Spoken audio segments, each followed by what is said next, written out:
اعوذ باللہ من الشیطان الرجیم بسم اللہ الرحمن الرحیم۔ السلام علیکم ورحمۃ اللہ وبرکاتہ۔ امید کرتا ہوں سب خیریت سے ہوں گے۔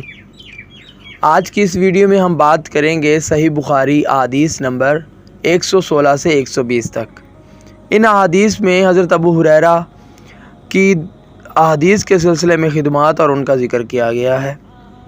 حدیث نمبر 116، حضرت عبداللہ بن عمر رضی اللہ تعالی عنہ نے فرمایا کہ آخر عمر میں ایک دفعہ رسول اللہ صلی اللہ علیہ وسلم نے ہمیں عشاء کی نماز پڑھائی۔ جب آپ صلی اللہ علیہ وسلم نے سلام پھیرا تو کھڑے ہو گئے اور فرمایا کہ تمہاری آج کی رات وہ ہے کہ اس رات سے 100 برس کے آخر تک کوئی شخص جو زمین پر ہے وہ باقی نہیں رہے گا۔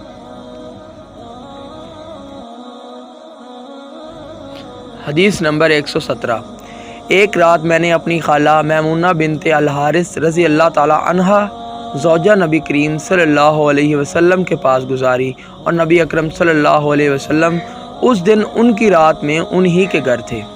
آپ صلی اللہ علیہ وسلم نے عشاء کی نماز مسجد میں پڑھی، پھر گھر تشریف لائے اور 4 رکعت نماز نفل پڑھ کر آپ سو گئے۔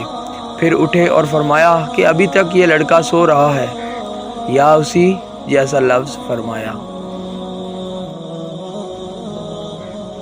پھر آپ صلی اللہ علیہ وسلم نماز پڑھنے کھڑے ہو گئے اور میں بھی وضو کر کے آپ کی بائیں جانب کھڑا ہو گیا، تو آپ صلی اللہ علیہ وسلم نے مجھے دائیں جانب کھڑا کر لیا۔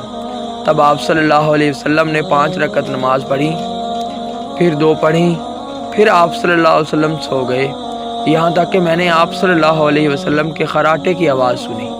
پھر آپ کھڑے ہو کر نماز کے لیے باہر تشریف لے آئے۔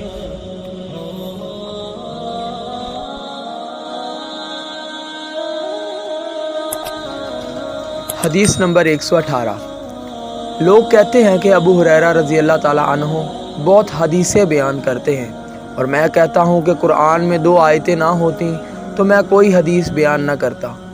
پھر یہ آیت پڑھی جس کا ترجمہ یہ ہے کہ جو لوگ اللہ کی نازل کی ہوئی دلیلوں اور آیتوں کو چھپاتے ہیں، آخر آیت رحیم تک۔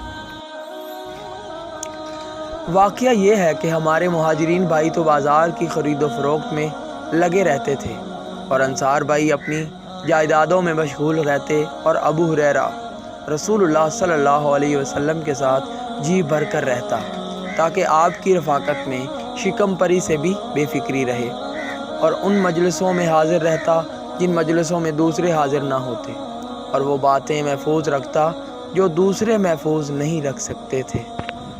حدیث نمبر 119، میں نے عرض کیا یا رسول اللہ صلی اللہ علیہ وسلم، میں آپ صلی اللہ علیہ وسلم سے بہت باتیں سنتا ہوں مگر بھول جاتا ہوں۔ آپ صلی اللہ علیہ وسلم نے فرمایا اپنی چادر پھیلاؤ۔ میں نے اپنی چادر پھیلائی۔ آپ صلی اللہ علیہ وسلم نے اپنے دونوں ہاتھوں کی چلو بنائی اور میری چادر میں ڈال دی۔ فرمایا کہ چادر کو لپیٹ لو۔ میں نے چادر کو اپنے بدن پر لپیٹ لیا، پھر اس کے بعد میں کوئی چیز نہیں بھولا۔ ہم سے ابراہیم بن المنذر نے بیان کیا، ان سے ابن ابی فدیق نے اسی طرح بیان کیا کہ یوں فرمایا کہ اپنے ہاتھ سے ایک چلو اس چادر میں ڈال دی۔